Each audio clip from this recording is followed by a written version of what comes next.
Hello, Sagittarius. This is your September forecast. And listen, you have a little bit of career goals now set for you this month, as we have both the sun, we got Mars, and we also got that new moon on September 7th.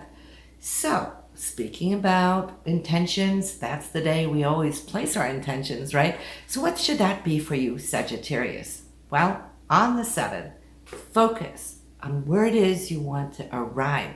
Not just for this coming month, but for the whole entire year. This is your career intention month, right? And it will linger to September of 2022. So make it good. Take a little time out just to focus on it. You won't be sorry. Plus, Mars is there to give you that extra oomph, that direction that you need, to dare to be more outspoken and blunt if you need to have any kind of conversations, with your supervisor, your boss, or whatnot. I think Mars will show them your passion, show them your determination in wanting to move ahead. And if you don't express it, how will they know? They might just think that you're happy with what you're doing as is, right? So this is the time to shoot for the stars. What I also like is Mercury and Venus. They are in your 11th house for social activity. Might be a time now where you're wanting to get together and spend more time with your friends. Of course, we're still in the pandemic, so do that cautiously. But it is time to catch up because a lot of us are just still staying at home, right? So Mercury is going to go retrograde, so you could come to hear from someone you haven't heard from for a long time.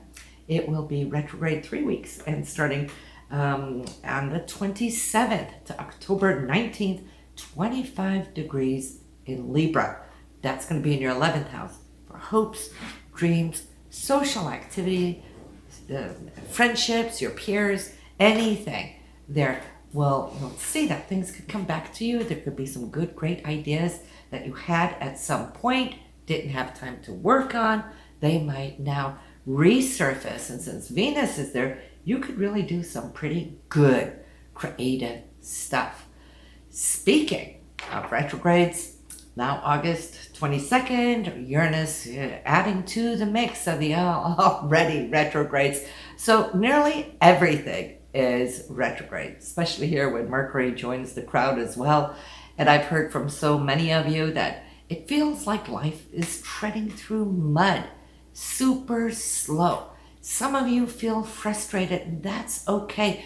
Not to be frustrated, but to be slow can be okay because you are a fire sign. You enjoy it when things are really, lighting up with a lot of energy. But when we have time to think and reflect, it's the universe's way of helping us reconnect, to listen within, not all that external noise that's out there in the external world or media, right?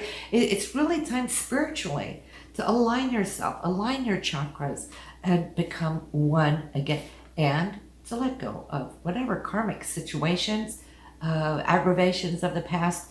Clean it out, let go, let God, right? That sets the tone for you.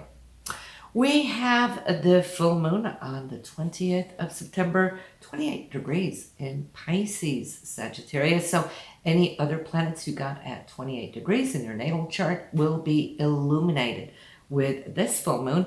And for you, it's going to be the home arena, which is going to be lit up like a Christmas tree. And you have Neptune there already. So it could be something where you want to just spice up your space, for example, or just feeling like you just want to huddle down at home and enjoy this full moon while things are flushing through as far as your ideas. Like I said, this is a great career month. It's a great idea month. You want to make the most of it, of course, right? Saturn and Jupiter, they are still retrograde in your 3rd house, and this is going to hang in there for quite a while.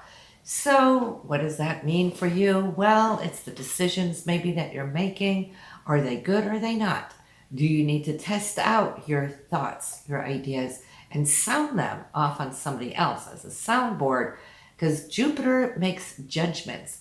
Retrograde, when it's there, we may not always be very clear on what is right, right? So, because Jupiter can be very self-justifying.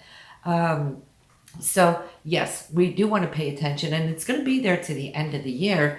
Not all in retrograde, but the transit, and remember, this is your ruling planet. So, Jupiter is testing you. What are you speaking? What are you sharing? You know, is it good? Is it too much?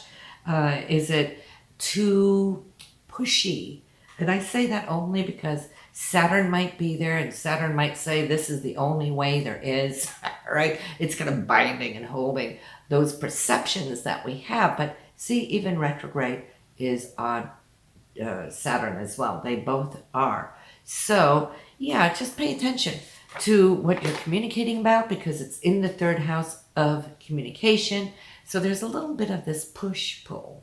Jupiter wants to expand, Saturn wants to contract, so you might just feel how things are a little touch and go. All right.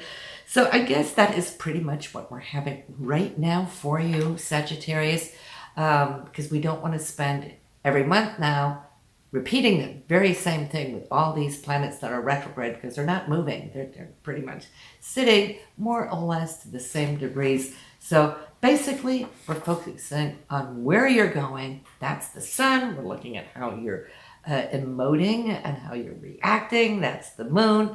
And then, of course, we have Mercury and Venus, Mars. We have covered that. So listen, have a great month. I do have little shorts on YouTube here this month in August. If you're listening on the August side, just testing it out. It's just a 1 minute long little today's horoscope is what I'm calling it, so you can get an update on the fast moving planets, and especially the moon, to see what the state of mood will be. Listen, I'll see you next month. Sagittarius, have a good one. Bye now.